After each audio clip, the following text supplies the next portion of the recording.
대림절이라는 말은 아드벤트인데 그리스도의 도래라는 의미입니다. 성탄절 바로 전부터 이제 네 번 주일을 포함하는 그런 기간입니다. 그러면서 이 아드벤트 대림절이 교회력 1년을 시작하는 아주 중요한 그런 기간입니다. 그러면서 여기서 곧 다가오는 성탄절을 이제 맞이할 준비를 하고 또 도래하실 주님을 어떻게 영접하면서 맞이할 것인가를 그렇게 준비하는 그런 기간입니다.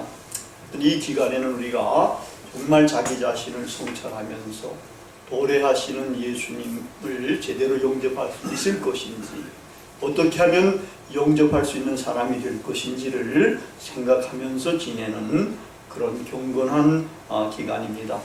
이때는 이제 이렇게 촛불 네 개의 촛불을 꼽아놓고 거기 이제 화관을 이렇게 만들어 놓습니다. 그리고 이제 첫 번째 대림절에는 이렇게 촛불을 딱 하나를 이렇게 킵니다. 하나를 켜고 두 번째는 이제 두 개를 켜고 세 번째 주일에는 세 개를 켜고 네 번째는 네 개를 킵니다.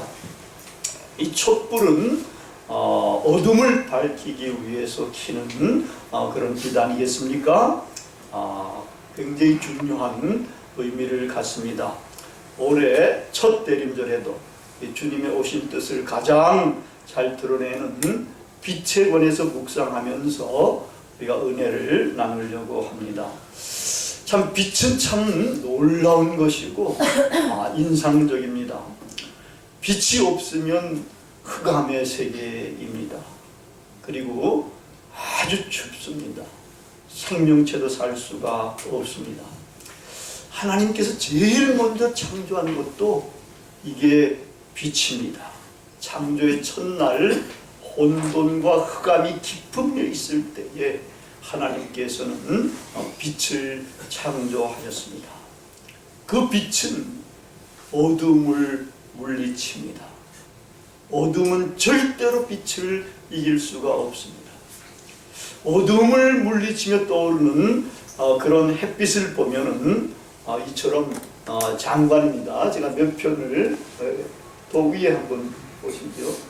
이것도 이제 햇빛이 떠가지고 비치는 등대 위로 이제 떠오르는 그런 것 같습니다. 그 다음엔 또 보면은 여기는 이제 구름 위에 햇빛이 떠올라 있습니다. 여기도 이렇게 이제 완전히 해가 동트는 이런 장면이고, 이건 바다 위로 이제 해가 떠오르는 그런 장면입니다. 이런 것들 보면은 해가 떠오르는 장면은 장관입니다. 이 빛은 생명체와 우리 인간의 생존에 아주 절대적으로 필요한 요소입니다. 여러분, 빛으로 광합성을 한다는 거 아시잖아요? 식물은, 푸른 잎을 가진 식물은 전부 다 광합성 작용을 해서 영양분을 만들어서 커가고 꽃도 피고 열매도 맺고 이렇게 하는 겁니다. 근데 놀라운 거는 우리 사람도 빛을 가지고 비타민을 합성하는 거 여러분 아십니까? 비타민을 합성하는 거예요. 그 다음에 이 빛을 가지고는 전기도 하잖아요. 태양광을 가지고 전기도 발전하게.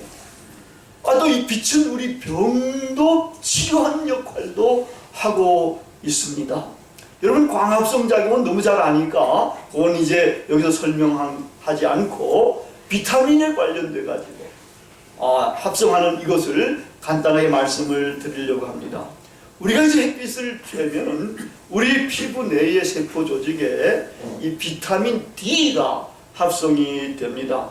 이 비타민 D는 우리 사람의 몸, 뼈 이런 것들을 아주 튼튼하게 만들어주는 아주 필수 영양소라고 할 수가 있습니다. 이 비타민 D가 만약에 결핍이 되면은 성인들은 골다공증에 걸립니다. 이 골다공증에 걸리면 노인이 되면은 잠시 넘어지더라도 다리, 뼈가 부러지는 경우들이 많습니다. 근데 어린 아동들은 구루병에 걸린다 그래요. 구루병은 이제 발도 보면은 발도 이렇게 O자 다리라든지 또 이렇게 X자 다리 그 다음에 새가슴이라든지 등이 굽었다든지 뭐 이런 것이 구루병입니다. 독일에 가 보니까 애들 때부터 이게 햇빛을 많이 쬐도록 이렇게 다 하더라고요. 근데 놀라운 거는 저희는 독일이 이게 이 비타민 D가 형성하기가 어려운 줄 알았더니 이 비타민 D 결핍증이 가장 심한 나라 중에 하나가 우리 대한민국이더라고요. 놀라웠어요.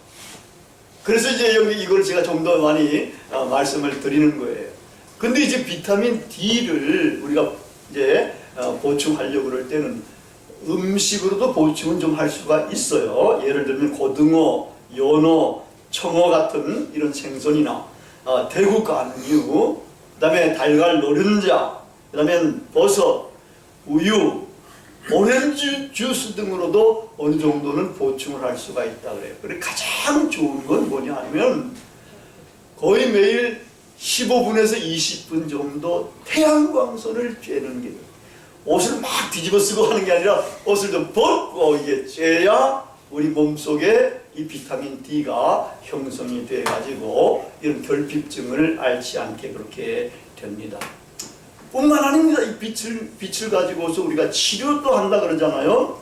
힐링 포톤, 빛이 사람을 살린다라는 책이 최근에 출판이 됐어요. 힐링 포톤은 치료하는 빛이라고 말할 수 있어요. 근데 우리 번역으로는 빛이 사람을 살린다 이렇게 했습니다. 또 이제 광선으로도 암도 치료한다. 일본에서 이런 일들이 제법 많이 발전이 됐는데, 이 암은 우리 몸은 37.5도 아닙니까? 요게 이제 암도 제대로 활동하기가 좋은 온도인데, 만약에 몸의 온도가 42도가 넘으면 암세포가 죽는데, 근데 우리가 자연적으로 42도 넘으면 얼마나 몸이 아픕니까?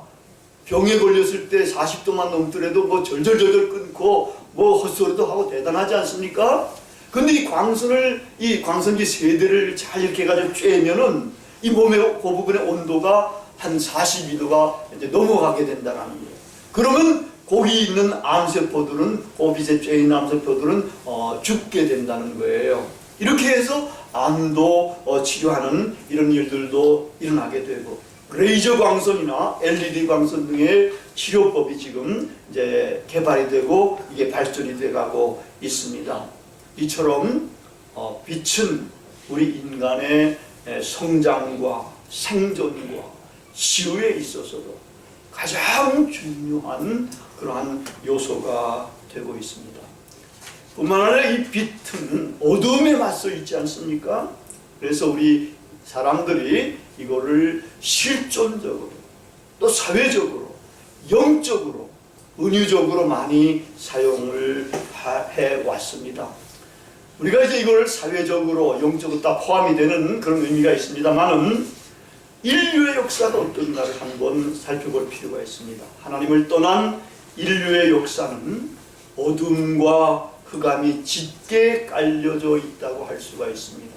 하나님을 떠난 개인도 그렇고 그런 개인들이 모인 이 사회도 그렇다는 겁니다. 이 사회가 만든 역사조차도 이렇게 이제 어둠과 흑암이 짙게 깔려 있다는 겁니다. 여러분, 인류의 역사는 강한 사람이 살아나는 거예요.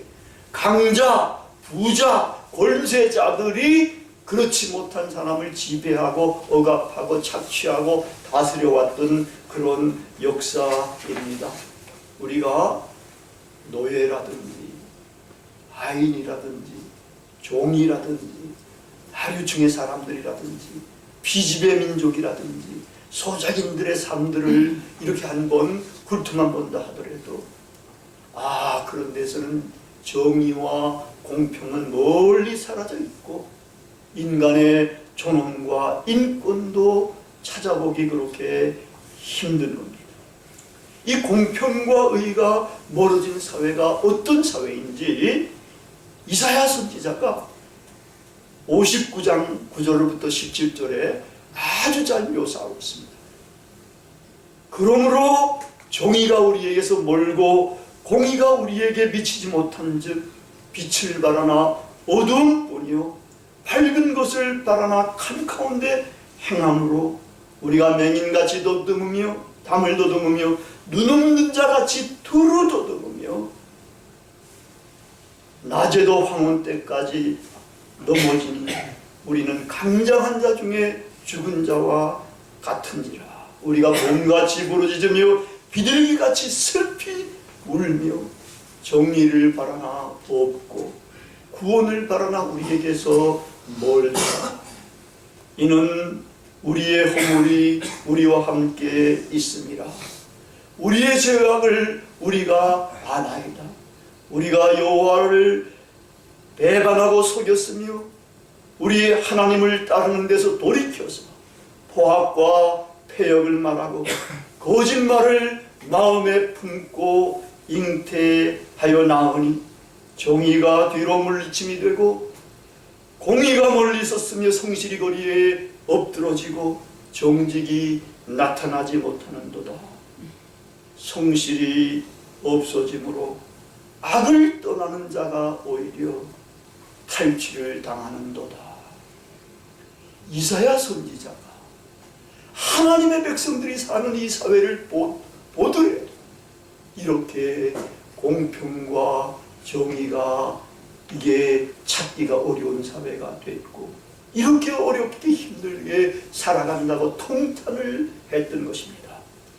하나님의 백성들이 사는 사회도 이랬는데 이 세상은 오죽이나 더하겠습니까? 이렇게 흑암과 어두움이 짙게 깔려있는 세계의 지평에 세상의 빛이 떠오른 것입니다. 이사야 선지자의 예언의 말씀대로 예수 그리스도께서 어두움을 밝히는 죽음을 이기는 세상의 빛으로 오신 것입니다. 이제 흑암에 거하던 백성이 큰 빛을 보게 된 것입니다. 여러분, 이 빛은 그냥 자연적인 빛만을 의미하는 것이 아닙니다. 어둠을 뚫고 이렇게 장엄하게 떠오르는 빛, 솟아올라 찬란하게 비치는 그 빛은 하나님의 영광의 발현입니다. 그 빛은 하나님의 현존을 의미합니다.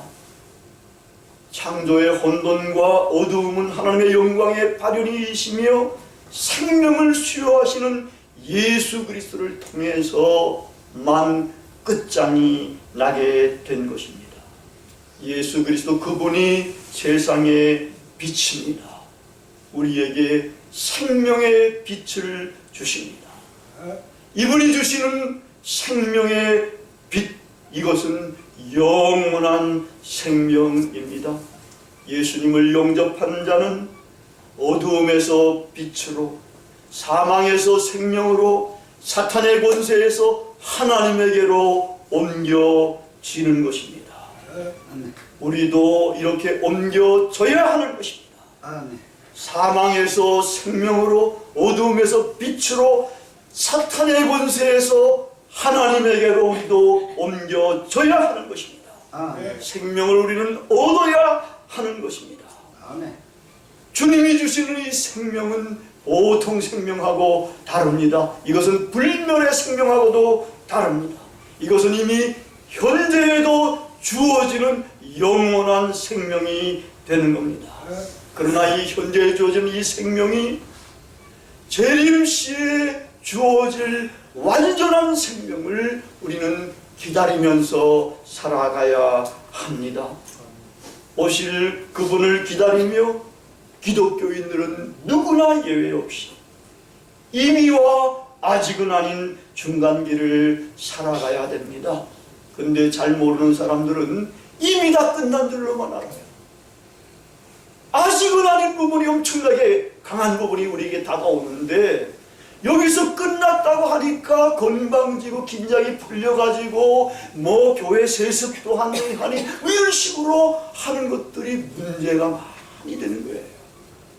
이미와 아직은 아닌, 이미 우리는 구원을 맛봤다 할 때에 아직은 아닌 충만한 구원을 내다보면서 거기에 걸맞게 살아가야 하는 겁니다.